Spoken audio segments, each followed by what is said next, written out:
김일성 종합대학에 다니던 여대생들이 기숙사에서 몰래 무언가를 돌려봤습니다. 북한 당국이 가장 두려워하는 주민들의 생각을 뿌리째 뒤흔들 수 있는 것이었습니다. 과연 그 여대생들은 무엇을 보았고 그것이 그들의 인생을 어떻게 바꾸었을까요? 지금부터 그 이야기를 들려드리겠습니다. 이 영상이 도움이 되셨다면 구독과 좋아요 부탁드립니다. 제가 태어나고 자란 곳은 평양입니다. 평양이라고 하면 여러분은 어떤 모습이 떠오르시나요? 텔레비전에서 보신 것처럼 크고 웅장한 건물들, 넓은 도로, 잘 차려입은 사람들. 맞습니다. 그런 평양도 있었습니다. 그런데 제가 살던 평양은 그 뒷골목이었습니다.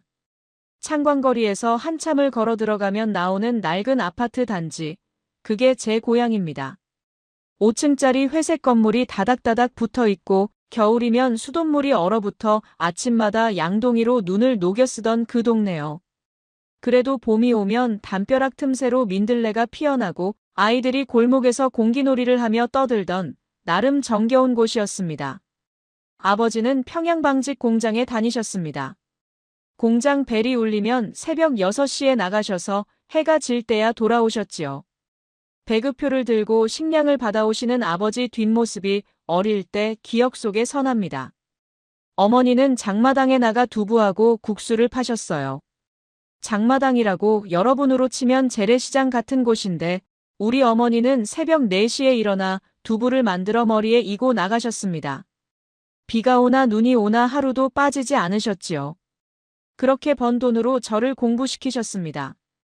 제가 김일성 종합대학에 붙던 날 어머니가 저를 끌어안고 우셨습니다.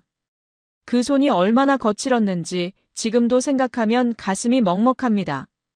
장마당에서 두부 팔던 손으로 평양 최고 대학 합격증을 쥐어주신 어머니. 저는 그날 절대로 이 은혜를 잊지 않겠다고 속으로 다짐했습니다. 대학에 들어가니 세상이 달랐습니다. 저 같은 과 동기들은 대부분 간부집 자녀들이었습니다. 옷도 다르고 밥도 다르고 쓰는 물건도 달랐습니다. 저는 어머니가 싸주신 강냉이밥, 그러니까 옥수수밥 도시락을 혼자 조용히 먹곤 했습니다. 그래도 수업에서만큼은 뒤지지 않았습니다. 강의 시간에 교수님이 질문을 던지면 제일 먼저 손을 들었고 성적도 늘 상위권이었습니다. 기숙사 룸메이트로 만난 혜경이와 은별이도 저처럼 지방이나 서민 가정에서 올라온 아이들이었습니다. 혜경이는 함경북도 청진, 은별이는 황해도 해주. 우리 셋은 첫날부터 통하는 게 있었습니다. 밤이면 이불을 뒤집어 쓰고 소근소근 이야기를 나눴습니다. 강의실에서는 절대 할 수 없는 진짜 솔직한 이야기들을요. 그래도 그 시절 저는 체제를 의심하지 않았습니다. 김일성 수령님 초상화를 하얀 면장갑 끼고 닦는 것도 사상학습 시간에 수령님의 업적을 암송하는 것도 그냥 당연한 일이었습니다. 숨 쉬는 것처럼 자연스러운 일상이었으니까요. 어쩌면 저는 그냥 그렇게 어머니가 장마당에서 버신 돈으로 공부해서 졸업하고 좋은 직장 얻어서 어머니 편히 쉬게 해드리면 되는 사람인 줄 알았습니다. 그때까지는요. 그 USB가 우리 기숙사 방에 들어온 건 2학년 가을이었습니다. 처음에 그걸 가져온 건 같은 과 명희였습니다. 명희는 어디서 구했는지 손톱만 한 까만 USB 하나를 조심스럽게 꺼내 들었습니다. 이거 보면 안 된다는 거 알지? 그래도 한 번만. 우리는 서로 얼굴을 마주 봤습니다. 기숙사 방에 모인 건 그날 밤 11명이었습니다. 명희, 혜경이, 은별이, 그리고 복도 이쪽 저쪽 방에서 몰래 불러 모은 친구들까지. 문을 잠갔습니다. 커튼을 쳤습니다. 누군가는 문 앞에서 망을 보기로 했습니다. 그렇게 해서 우리 11명은 노트북 화면 하나를 둘러싸고 앉았습니다. 처음에 나온 건 한국 드라마였습니다. 저는 솔직히 처음엔 별 감흥이 없었습니다.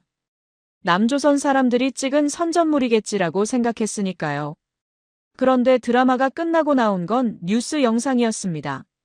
서울 거리를 찍은 영상이었는데 저는 그 순간을 지금도 잊을 수 없습니다. 화냈습니다. 밤인데도 화냈습니다. 거리마다 네온 사인이 켜져 있었고 사람들은 하나같이 두꺼운 외투를 입고 자유롭게 걸어 다녔습니다. 길가에는 음식을 파는 가게가 줄지어 있었고 그 앞에는 아무도 줄을 서지 않아도 원하는 만큼 살 수 있는 것들이 진열대에 쌓여 있었습니다. 여러분도 아시지요? 우리 어르신들이 6.25 이후에 그렇게 배고프게 사시다가 나중에야 먹을 게 넘치는 세상을 보셨잖아요. 저도 그 순간 느낌이 비슷했을 거예요. 화면 속에 보이는 게 진짜인지 가짜인지조차 판단이 안 됐으니까요. 저 사람들. 저게 남조선 사람들이야? 누군가 작게 중얼거렸습니다. 아무도 대답하지 않았습니다.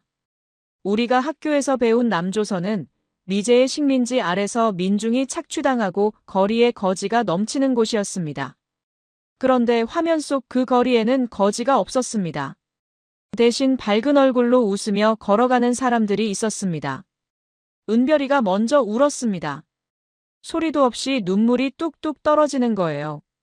저는 은별이 손을 잡아줬습니다. 왜 우는지 물어보지 않아도 알았습니다. 저도 울고 싶었으니까요. 그날 밤 우리 11명은 새벽 2시까지 그 자리에 있었습니다. 영상을 다 보고 나서도 아무도 먼저 일어나지 않았습니다. 방 안에 긴 침묵이 흘렀고 그 침묵 속에서 우리는 각자 뭔가를 생각하고 있었겠지요. 저는 어머니 생각이 났습니다. 새벽 4시에 일어나 두부를 만드시던 어머니. 그 어머니가 저 화면 속 나라에서 태어나셨다면 그래도 그렇게 사셨을까? 마침내 명희가 USB를 다시 집어넣으며 말했습니다. 우리 오늘 본 거 아무한테도 말하면 안 된다. 당연한 말이었습니다. 우리 모두 알고 있었습니다. 이게 발각되면 우리는 끝이라는 걸. 보위부에 끌려가면 그걸로 대학 생활도 어쩌면 그 이후의 모든 것도 끝이라는 걸. 그런데 이상한 건 그렇게 무서운 걸 알면서도 그날 이후로 우리 11명은 더 자주 모였다는 겁니다. 더 많은 영상을 구해봤습니다. 보면 볼수록 머릿속에서 뭔가가 뒤집히는 느낌이었습니다. 20년 넘게 쌓아온 것들이 조금씩 흔들리기 시작했습니다. 체제가 틀렸다고 생각한 게 아니었습니다. 아직은요. 그냥 뭔가 이상하다는 느낌. 우리가 배운 것과 우리가 본 것이 너무 달랐습니다. 그 차이가 좀처럼 머릿속에서 지워지지 않았습니다. USB 사건이 있고 나서 2달쯤 지났을 때였습니다. 같은 과 3학년 선배 한 명이 갑자기 사라졌습니다. 아침에 강의실에 있던 사람이 점심때 보니 없었습니다. 선배 자리에는 아무것도 없었고 아무도 어디 갔는지 입을 열지 않았습니다. 며칠 후 소문이 돌았습니다. 보위부에 끌려갔다고. 외부 영상을 퍼뜨리고 다녔다는 이유로요. 그날 이후 기숙사 분위기가 확 달라졌습니다. 교수님들은 강의 중간중간에 불순한 사상을 가진 자는 반드시 적발된다는 말을 끼워 넣었습니다. 복도에서 누굴 만나도 눈을 피했습니다. 친하게 지내던 동기들도 갑자기 어색하게 굴었습니다. 어제까지 같이 밥 먹던 사이인데 오늘은 괜히 시선을 피하고 말수가 줄었습니다. 서로가 서로를 믿지 못하게 된 거였습니다. 감시하는 사람이 따로 있는 게 아니라 우리 스스로가 서로를 감시하게 되는 구조. 그게 얼마나 무서운 건지 그때 처음으로 실감했습니다. 우리 11명도 더 이상 모이지 않았습니다. USB는 명희가 어딘가에 깊이 숨겼습니다. 그러던 어느 저녁 어머니한테서 연락이 왔습니다. 수연아, 장마당이 단속당했다. 어머니 목소리가 떨렸습니다. 보안원들이 들이닥쳐서 좌판을 뒤집고 물건을 다 압수해 갔다는 겁니다. 어머니가 몇 달 동안 모아뒀던 돈도 두부틀도 솥도 전부 가져갔다고요. 단속이야 늘 있는 일이었지만 이번엔 유독 심했습니다.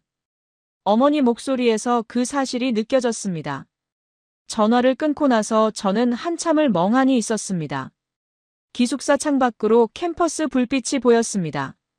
저쪽 건물에서는 간부집 자녀들이 모여 웃고 떠드는 소리가 들렸습니다. 그 아이들 집에는 단속이 오지 않습니다. 그 아이들 어머니는 새벽 4시에 일어날 필요가 없습니다. 같은 하늘 아래, 같은 도시에 살면서 어쩌면 이렇게 다른 삶을 사는 것인지. 그날 밤 처음으로 분노라는 감정을 느꼈습니다. 슬픔이 아니라 분노였습니다. 어머니는 쉰이 넘은 분이셨습니다. 새벽 4시에 일어나 두부를 만들어 파시던 분이. 그 돈으로 저 대학 보내신 분이. 그런데 그 돈을, 그 고생을 한꺼번에 빼앗겨 버리셨다는 거잖아요. 여러분, 일제시대에 공출이라고 있었잖아요. 농사지어 놓은 쌀을 죄다 빼앗겨 버리던 그 시절. 어머니 이야기를 들으며 저는 그 생각이 났습니다. 다른 시대가 아니었습니다. 지금 이 순간에도 똑같은 일이 벌어지고 있는 거였습니다. 그날 밤 혜경이가 제 방으로 왔습니다. 아무 말 없이 옆에 앉아서 제 손을 잡았습니다. 혜경이도 아는 거였습니다. 말하지 않아도 서로가 무슨 생각을 하는지. 며칠 후 은별이가 조용히 말했습니다. 우리 진짜 가야 하는 거 아닐까? 처음으로 그 말이 입 밖으로 나왔습니다. 누구도 부정하지 않았습니다. 그 침묵이 대답이었습니다. 이 나라에서는 아무리 공부를 잘해도 아무리 성실하게 살아도 누군가의 손에 의해 모든 것이 한순간에 사라질 수 있다는 것. 우리는 이미 그걸 알아버렸습니다. 알아버린 이상 모른 척하기가 점점 더 힘들어졌습니다. 은별이의 그 한마디는 우리 11명의 마음속에 이미 쌓여있던 것들을 한꺼번에 수면 위로 끌어올린 말이었습니다. 우리는 그날 밤 다시 한 방에 모였습니다. 이번엔 조심스럽게, 그러나 이전보다 훨씬 진지하게. 11명이 다시 모이기 시작한 건 그 무렵부터였습니다. 이번엔 드라마를 보기 위해서가 아니었습니다. 우리가 탈출을 진지하게 이야기하기 시작한 건 한겨울이었습니다. 기숙사 보일러가 고장나 열흘째 방이 꽁꽁 얼어있던 날, 우리 11명은 외투를 껴입고 한 방에 모여 앉았습니다. 창문에는 성에가 끼어 있었고 밖에서는 칼바람 소리가 들렸습니다. 누군가 가져온 초 하나가 방 한가운데서 타고 있었습니다. 그 작은 불빛 아래서 우리는 서로 얼굴을 마주봤습니다. 말하지 않아도 알 수 있었습니다. 모두가 같은 생각을 하고 있다는 걸. 우리는 그 안에서 속삭였습니다. 죽을 각오로. 두만강 루트가 있대. 브로커를 쓰면 가능하다고. 명희가 말했습니다. 명희는 청진 출신 친척에게서 들었다고 했습니다. 조용히 돈을 모아 브로커를 쓰면 강을 건널 수 있다고. 중국을 거쳐 결국 남한까지 갈 수 있다고. 물론 걸리면 끝이었습니다. 정치범 수용소, 아니면 그보다 더 나쁜 것. 하지만 이대로 사는 것도 이미 끝이 보이는 삶이었습니다. 11명 중에는 잠시 망설이는 친구들도 있었습니다. 부모님은 어떡하고 남동생이 아직 어린데 걸리면 가족까지 다 끝장나는 거 아냐? 당연한 걱정들이었습니다. 북한에서는 한 사람이 탈북을 하면 남겨진 가족도 연좌제로 처벌을 받습니다. 부모님, 형제, 심지어 친척까지. 그걸 모르는 사람은 없었습니다. 그래서 결정이 더 무거웠습니다. 우리는 그날 밤 내내 이야기를 나눴습니다. 울기도 했습니다. 그리고 새벽이 되기 전 11명 모두 고개를 끄덕였습니다. 11명이 각자 가진 걸 털었습니다. 어머니가 보내주신 용돈, 몰래 모아둔 장마당 잔돈, 반지, 귀걸이. 있는 것 없는 것 다 꺼냈습니다. 브로커와 연락이 닿았고 출발 날짜가 정해졌습니다. 이제 남은 건 마지막 인사였습니다. 저는 학교에서 집으로 가는 버스를 탔습니다. 창밖으로 평양거리가 지나갔습니다. 어릴 때 뛰어놀던 골목, 어머니가 두부 팔던 장마당 어귀, 아버지가 퇴근하시던 공장 정문. 버스가 한 정류장씩 지나칠 때마다 어릴 때 기억들이 스쳐갔습니다. 저 골목에서 혜경이를 처음 만났던 날, 장마당 한켠에서 어머니 일 도와드리다 손을 베었던 날, 아버지 손잡고 공장 앞을 지나던 어린 시절. 이게 마지막이 될 수도 있다는 생각을 하니 이상하게 가슴이 먹먹하기보다 고요해졌습니다. 어머니는 부엌에서 국을 끓이고 계셨습니다. 된장국 냄새가 현관에서부터 났습니다. 저는 아무 말 없이 부엌 문틈으로 어머니 뒷모습을 잠시 바라봤습니다. 허리가 굽어 있었습니다. 언제부터 저렇게 굽으셨는지. 어머니는 제가 온 줄도 모르고 국을 젓고 계셨습니다. 저는 그 뒷모습을 오래 보았습니다. 이 모습을 기억해야 한다고, 눈에 꾹꾹 눌러 담아야 한다고 생각하면서요. 어머니, 저 왔어요. 어머니가 돌아보며 웃으셨습니다. 왔냐? 밥 먹고 가라. 저는 밥상 앞에 앉아서 어머니가 차려주신 밥을 먹었습니다. 된장국, 깍두기, 강냉이밥. 어릴 때부터 먹어온 그 맛이었습니다. 저는 한 숟갈도 남기지 않았습니다. 어머니가 오늘은 다 먹네 하고 흐뭇하게 웃으셨습니다. 그 웃음을 보면서 저는 속으로 울었습니다. 겉으로는 웃으면서 속으로는 이 얼굴을, 이 웃음을, 이 냄새를 절대로 잊지 않겠다고 마음속으로 되뇌었습니다.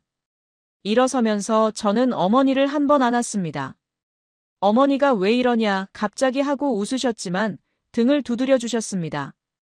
저는 그 온기를 가슴에 새겼습니다. 어머니, 저 공부 열심히 할게요. 다녀올게요. 그게 마지막 말이었습니다. 저는 돌아서서 나왔습니다. 계단을 내려오면서 한 번도 뒤를 돌아보지 않았습니다.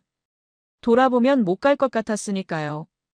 계단 끝에 서서 잠깐 멈췄습니다. 위층에서 어머니가 부엌으로 돌아가시는 발소리가 들렸습니다. 저는 그 소리를 듣고 나서야 발을 뗐습니다. 출발 날은 음력으로 금음날이었습니다. 브로커가 그날을 잡은 건 달이 없는 날이어야 강에서 눈에 띄지 않기 때문이라고 했습니다. 하늘이 도왔는지 그날 밤은 구름까지 두텁게 끼어 있었습니다. 우리 11명은 두만강 근처 마을에서 작은 조를 나눠 대기했습니다. 한꺼번에 움직이면 눈에 띄니까요. 저는 혜경이, 은별이와 셋이 한 조였습니다. 낡은 창고 안에서 숨을 죽이고 신호를 기다렸습니다. 사방이 조용했고 그 조용함이 오히려 더 무서웠습니다. 바람 소리조차 크게 들렸습니다. 창고 벽 틈새로 차가운 공기가 새어 들어왔고 우리 셋은 서로 몸을 붙여 앉았습니다. 말은 없었습니다. 말이 필요 없었습니다. 세 사람의 숨소리가 같은 리듬으로 맞춰져 가고 있었습니다. 새벽 2시, 브로커가 손짓했습니다. 강가로 나가니 찬 공기가 얼굴을 때렸습니다. 1월의 두만강은 일부분이 얼어 있었고 얼지 않은 부분은 시커먼 물이 소리 없이 흘렀습니다. 저는 그 강을 보는 순간 다리가 굳는 걸 느꼈습니다. 저기를 건너야 한다고요. 강폭이 얼마나 되는지 어둠 속에서는 가늠이 되지 않았습니다. 건너편 중국 땅이 보이는 것 같기도 하고 안 보이는 것 같기도 했습니다. 그냥 어두웠습니다. 온통 어두웠습니다. 발 담그면 바로 움직여야 해. 멈추면 안 돼. 브로커가 낮게 말했습니다. 그 말이 끝나기도 전에 앞조가 먼저 강물로 들어섰습니다. 저는 눈을 감았다가 떴습니다. 그리고 발을 내디뎠습니다. 차가웠습니다. 차갑다는 말로는 부족했습니다.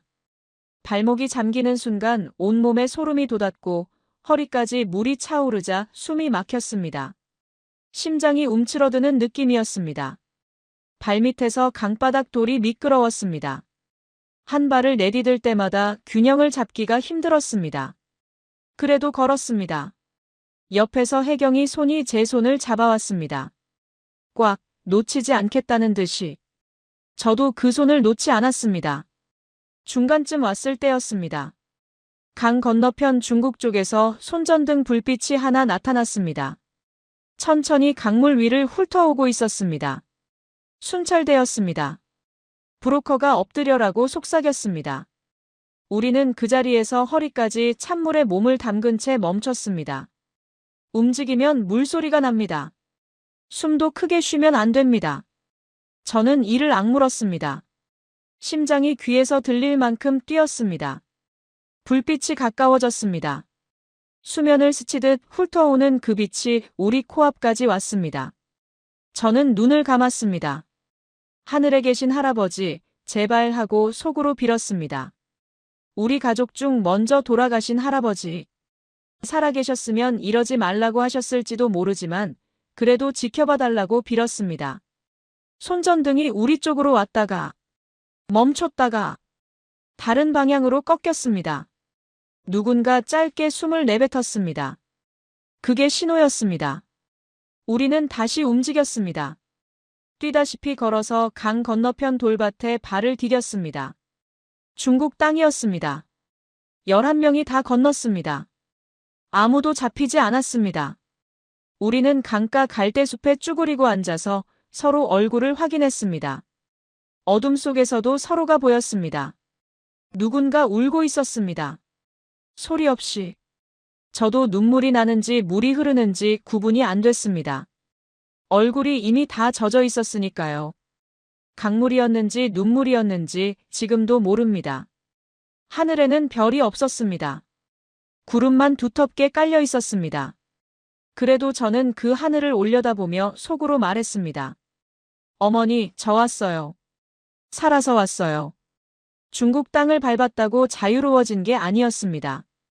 오히려 그때부터가 더 길고 긴 고난의 시작이었습니다. 브로커가 우리를 데려간 곳은 두만강에서 한참 떨어진 조선족 농가였습니다. 낮은 흙집, 군데군데 이가 나간 기와 지붕.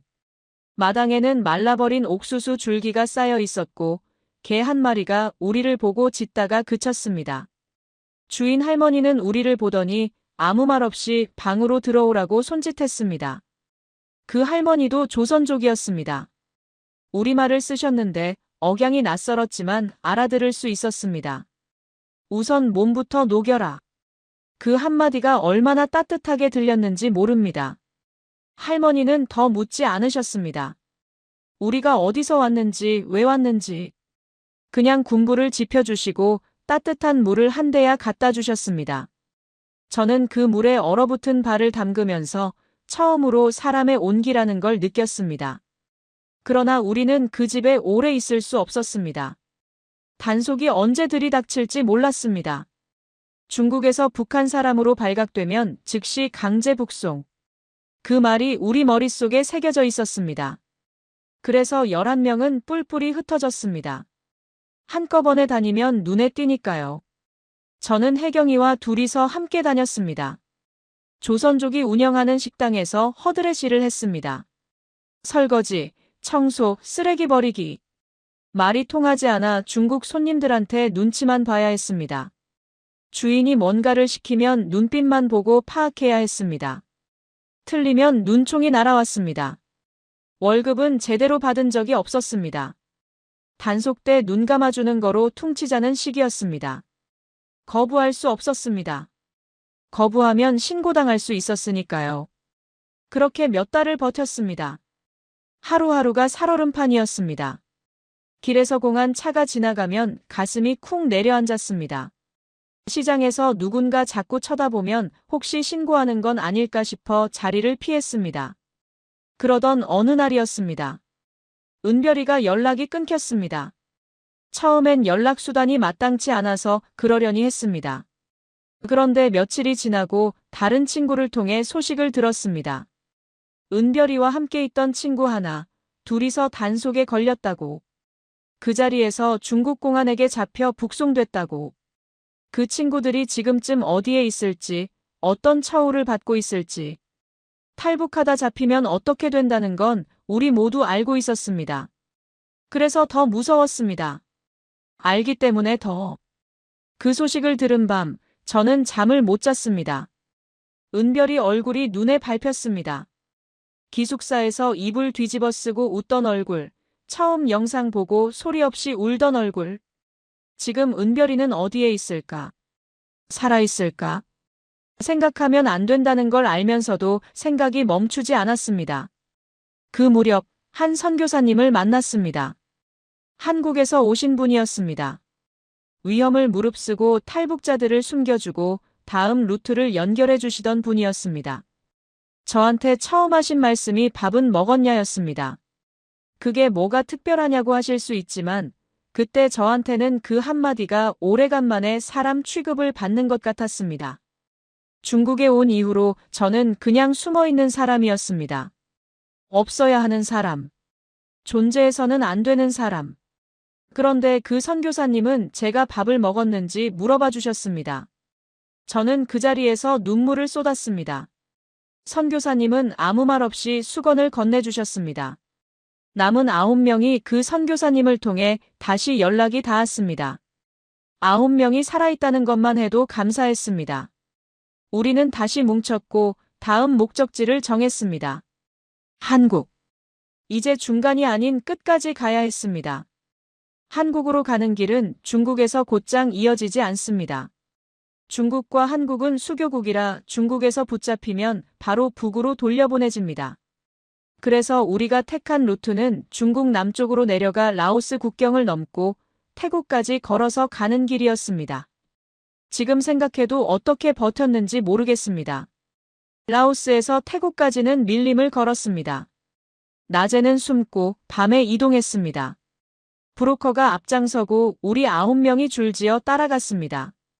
길이라고 부르기도 힘든 숲풀 사이를 헤쳐나갔습니다. 발밑에 뭔가 밟히는 소리가 날 때마다 멈추고 사방이 고요하면 다시 걸었습니다. 나뭇가지가 얼굴을 긁어댔습니다. 신발이 지늘게 빠져 벗겨지고 모기가 달려들고 어디선가 짐승 소리가 들렸습니다. 밀림은 낮보다 밤이 더 어두웠습니다. 앞사람 등을 잡고 걷다 보면 내가 지금 어디를 걷고 있는지도 몰랐습니다. 그냥 앞사람 뒤를 따라가는 것, 그것만 생각했습니다.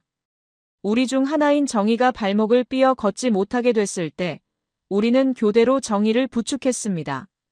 아무도 두고 가자는 말을 하지 않았습니다. 명희가 한쪽 팔을, 저는 다른 쪽 팔을 잡았습니다. 정희는 미안하다고 했습니다. 괜찮다고 했습니다. 여기까지 와서 9명이 9명이어야 한다고 생각했습니다. 누구 하나 잃을 수 없었습니다. 우리는 그 밀림에서 서로가 서로의 다리가 됐습니다. 평양 기숙사에서 함께 이불 뒤집어 쓰고 속닥이던 그 아이들이 이제는 정글에서 서로를 부축하고 있었습니다. 이틀째 밤이었습니다. 다들 지쳐서 더 이상 말도 나오지 않는데 앞서 걷던 명희가 갑자기 멈춰 섰습니다. 그리고 손가락으로 저 멀리를 가리켰습니다. 가로등 불빛이 보였습니다. 도로가 있었습니다. 우리는 서로 얼굴도 못 알아보는 어둠 속에서 서로 손을 잡았습니다. 아무도 소리를 내지 않았지만 그 손의 떨림이 모든 걸 말해줬습니다. 태국 방콕에 있는 한국 대사관에 도착한 건 그로부터 며칠 후였습니다. 대사관 철문 앞에 섰을 때 문 위에 걸린 태극기가 보였습니다. 붉고 파란 태극 문양. 어릴 때 텔레비전에서 본 적은 있었지만 이렇게 가까이서 실물로 보기는 처음이었습니다. 바람에 천천히 펄럭이는 그 깃발을 보는 순간 저는 아무 생각이 없어졌습니다. 머릿속이 하얘졌습니다. 두만강을 건너던 그 밤부터 조선족 할머니 방에서 얼어붙은 발을 녹이던 기억, 은별이가 잡혀갔다는 소식을 들었던 밤, 밀림에서 정희를 부축하며 걷던 시간. 그 모든 것이 그 태극기 앞에서 한꺼번에 쏟아졌습니다. 명희가 먼저 주저앉았습니다. 그 자리에 털썩. 그리고 소리내어 울기 시작했습니다. 그 울음이 신호였습니다. 9명이 하나둘 무너졌습니다. 저도 두 무릎이 먼저 땅에 닿았습니다. 소리 없이 눈물이 쏟아졌습니다. 대사관 문이 열렸습니다. 한국 직원분이 나오셔서 우리를 안으로 들이셨습니다. 따뜻한 방이었습니다. 의자가 있었고 물이 있었습니다. 직원분이 한국말로 말씀하셨습니다. 다들 고생 많으셨어요. 이제 괜찮습니다. 그 말에 또 울었습니다. 괜찮다는 말을 이렇게 오래 듣지 못했구나 하는 생각에 누군가 우리한테 괜찮다고 말해주는 것만으로도 이렇게 무너질 수 있구나 싶었습니다. 하나원에 들어가기까지 몇 달이 더 걸렸습니다. 서류 절차, 신원 확인. 기다리는 시간도 길었습니다. 그래도 괜찮았습니다. 이제 쫓기지 않아도 된다는 것만으로도 숨을 쉴 수 있었습니다. 서울에 처음 발을 디딘 날 밤이었습니다. 공항에서 나오는데 도시 전체가 빛으로 가득했습니다. 아, 이게 저 영상에서 본 그 거리구나. 그런데 실제로 보니 영상보다 훨씬 더 밝았습니다. 훨씬 더 많은 사람이 있었고 훨씬 더 많은 소리가 났습니다. 자동차 소리, 사람들 웃음소리, 어디선가 흘러나오는 음악. 저는 공항 출구에 서서 잠시 멍하니 있었습니다. 이 도시에서 이제 살아야 한다고, 이 빛들 사이에 제가 있어도 된다고, 그 사실이 실감이 나지 않았습니다. 하나원에서 지내는 동안 많은 것을 배웠습니다. 지하철 타는 법, 물건 사는 법, 인터넷 쓰는 법. 남한 말투도 조금씩 익혔습니다. 처음엔 마트에 가는 것도 어려웠습니다. 물건이 너무 많았거든요. 과자 한 종류를 고르는데 20가지가 넘게 있는 거예요. 저는 그 앞에 서서 한참을 고르다가 결국 그냥 아무것도 안 샀습니다. 선택을 한다는 것 자체가 낯설었으니까요. 북에서는 있는 것만 먹으면 됐으니까요. 어떤 날은 하나원 선생님이 뭐 먹고 싶어요?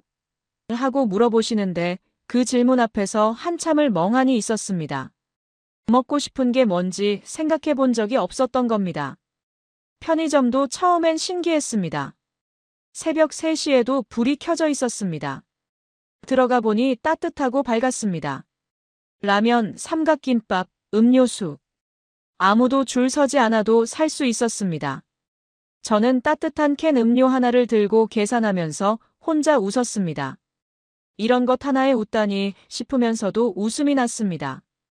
그러다 문득 어머니 생각이 났습니다. 어머니도 이런 걸 한 번쯤 드셔봤으면, 이런 따뜻한 캔 음료 하나 들고 앉아서 쉬어보셨으면. 그 생각에 웃음이 멈췄습니다. 그리고 서울대 입학날이 왔습니다. 하나원을 나온 뒤 검정고시를 거쳐 대학 입시를 준비했습니다. 솔직히 공부는 자신 있었습니다. 김일성 종합대에서 갈고 닦은 실력이 있었으니까요. 수학이나 과학은 생각보다 차이가 크지 않았습니다. 다만 사회나 역사는 달랐습니다. 같은 역사를 완전히 다르게 배워온 것들을 새로 정리하는 과정이 쉽지 않았습니다. 그래도 했습니다. 밤을 새우며 했습니다. 어머니가 새벽 4시에 일어나신 것처럼 저도 새벽까지 책상 앞에 앉아 있었습니다. 합격증을 받던 날, 저는 북에서 어머니가 합격증 들고 우시던 장면이 생각났습니다. 이번엔 저 혼자였습니다. 대신 제가 울었습니다. 입학식이 끝나고 첫 강의실로 향했습니다. 가슴이 두근거렸습니다. 새 출발이라는 설렘도 있었고 잘 해낼 수 있을까 하는 긴장도 있었습니다. 복도를 걸으면서 학생들이 삼삼오오 모여 웃고 떠드는 모습을 봤습니다. 자유롭게 웃고 자유롭게 떠드는 모습. 저는 그 사이를 걸으면서 내가 여기 있어도 되는 사람인가 싶은 생각이 들었습니다. 저는 강의실 문 손잡이를 잡고 천천히 문을 열었습니다. 그리고 그 자리에서 딱 굳었습니다. 3초간. 교수님이 맨 앞자리 학생들과 농담을 주고받고 있었습니다. 학생이 교수님한테 교수님, 그거 아니잖아요 하고 웃으며 받아치고 교수님은 아이고, 이 녀석이 하고 웃으시는 거예요. 강의실 안에 있는 학생들도 같이 웃었습니다. 아무도 자리에서 일어나지 않았습니다. 아무도 허리를 굽히지 않았습니다. 그냥 사람이 사람한테 말을 거는 것처럼 자연스럽게 웃고 있었습니다. 북한에서 교수님은 수령님 다음으로 높은 분이었습니다. 강의실에 들어오실 때 우리는 전부 기립했습니다. 교수님 말씀이 끝나면 감사합니다를 외쳤습니다. 질문할 때도 두 손을 모으고 허리를 숙였습니다. 틀린 답을 말하면 그 자리에서 망신을 당하기도 했습니다. 교수님 앞에서 농담이라니. 그건 상상조차 할 수 없는 일이었습니다. 그런데 지금 제 눈앞에서는 학생이 교수님한테 장난을 치고 있는 겁니다. 교수님이 그걸 즐기고 계신 겁니다. 3초가 지나고 저는 살며시 빈자리에 앉았습니다. 가슴이 이상하게 두근거렸습니다. 무서운 게 아니었습니다. 신기한 것도 아니었습니다. 뭔가 알 수 없는 감정이었는데 나중에 생각해보니 그게 자유라는 것이었습니다. 사람과 사람 사이에 두려움 없이 말을 건넬 수 있는 것. 위아래 없이 웃을 수 있는 것. 그게 이렇게 생겼구나. 그게 이런 느낌이구나. 저는 그날 강의 내용은 하나도 기억이 안 납니다. 그냥 그 웃음소리만 기억납니다. 지금 저는 서울에서 살고 있습니다. 일도 하고 공부도 하고 밥도 먹고 웃기도 합니다. 평범한 일상입니다. 그런데 저한테 이 평범함은 아직도 가끔씩 꿈같이 느껴집니다. 편의점에서 따뜻한 음료를 살 수 있는 것, 먹고 싶은 걸 먹고 싶다고 말할 수 있는 것, 교수님한테 웃으며 질문할 수 있는 것. 이 모든 것이 당연하지 않다는 걸 저는 압니다. 북에 두고 온 어머니가 보고 싶습니다. 지금쯤 어머니는 어떻게 지내고 계실까요? 장마당에 아직 나가고 계실까요? 허리는 더 굽지 않으셨을까요? 단 한 번이라도 전화를 드릴 수 있으면 얼마나 좋을까, 그 생각을 안 하는 날이 없습니다. 어머니는 제가 어디에 있는지 아실까요? 아직 살아있다는 걸 아실까요? 그게 제일 마음이 무겁습니다. 강제 북송된 은별이도 생각합니다. 지금 어디에 있는지, 어떻게 지내는지. 아직도 살아있기를, 그 안에서도 버티고 있기를 바랍니다. 언젠가 통일이 되면 제일 먼저 은별이를 찾아보고 싶습니다. 여러분, 통일이 됐으면 좋겠습니다. 제가 살아있는 동안에, 우리 어르신들이 살아계시는 동안에, 이산 가족분들이 형제를, 부모를 보고 싶다고 하시는 마음, 저는 이제 그게 뭔지 압니다. 그리움이라는 게 이렇게 무거운 거구나, 이제 압니다. 고향을 그리워하는 마음이 이렇게 오래가는 거구나, 이제 압니다. 언젠가 어머니를 다시 만날 수 있는 날이 오기를. 그날까지 저는 여기서 잘 살겠습니다. 어머니가 새벽 4시에 일어나 두부 만들어 가르쳐 주신 사람, 그 이름값을 하면서